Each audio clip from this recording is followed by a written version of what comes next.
జయశంకర్ భూపాలపల్లి జిల్లాలో మేడిగడ్డ బ్యారేజీని పరిశీలిస్తోంది ఎల్ఎన్టీ నిర్మాణ సంస్థ. బ్యారేజీలో కుంగిన పిల్లలను అధికారులు పరిశీలిస్తున్నారు. బ్యారేజీలోని నీటిని మళ్లించి నిర్మాణ పనుల కోసం గోదావరిలో తాత్కాలిక మట్టి రోడ్డు వేస్తున్నారు అధికారులు. మేడిగడ్డపై ఇప్పటికే 2 సార్లు రివ్యూ చేశారు ఇరిగేషన్ మినిస్టర్ ఉత్తమ్ కుమార్ రెడ్డి.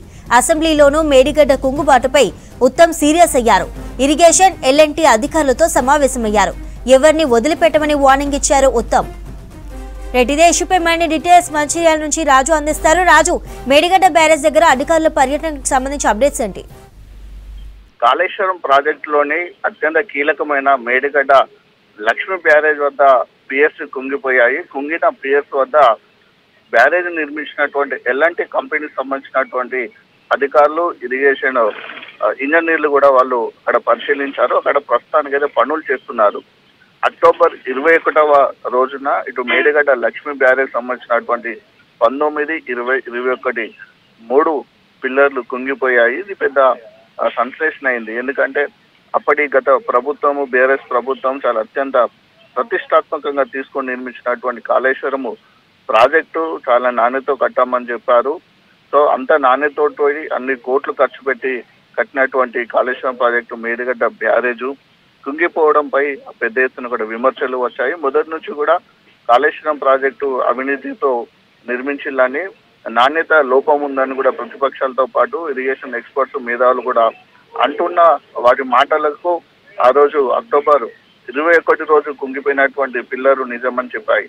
అయితే అప్పటి నుంచి కూడా పెద్ద ఎత్తున దీనిపైన అసలు ఎందుకు కుంగిపోయాయి, కారణాలు చెప్పండి అని కూడా అప్పటి పార్టీలు కూడా పెద్ద ఎత్తున గొడవలు చేశారు. అటు కుంగిపోయినటువంటి ప్రాంతాన్ని వెళ్దామన్నా కూడా అటు ఇటు బారికేడ్లు పెట్టి 144 సెక్షన్ పెట్టి ఎవరిని వెళ్ళనీయని పరిస్థితి అప్పుడు నెలకొంది.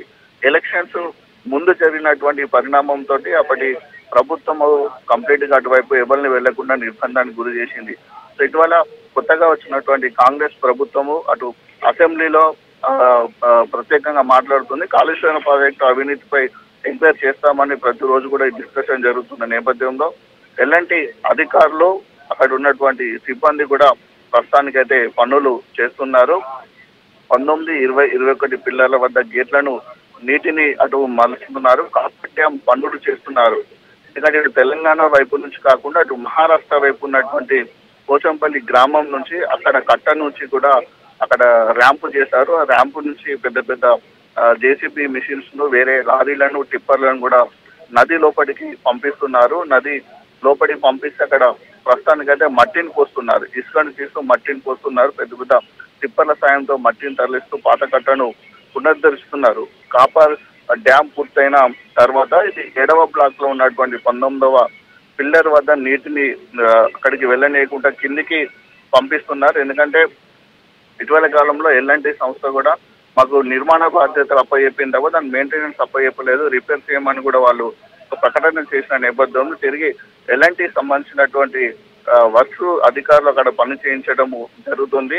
పెద్ద ఎత్తున కూడా ఇప్పుడిప్పుడే అక్కడైతే పనులు అయితే ప్రారంభం అవుతున్నాయి.